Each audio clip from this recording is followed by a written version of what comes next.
il giorno e la storia.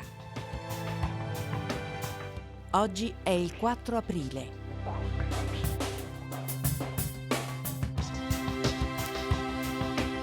(2017) muore Giovanni Sartori.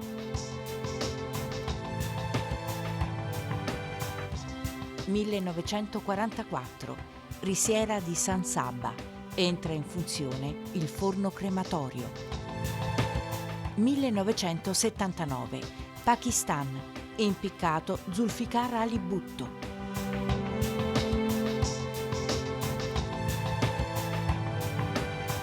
Commenta il fatto del giorno Nunzia Vallini, direttore del Giornale di Brescia.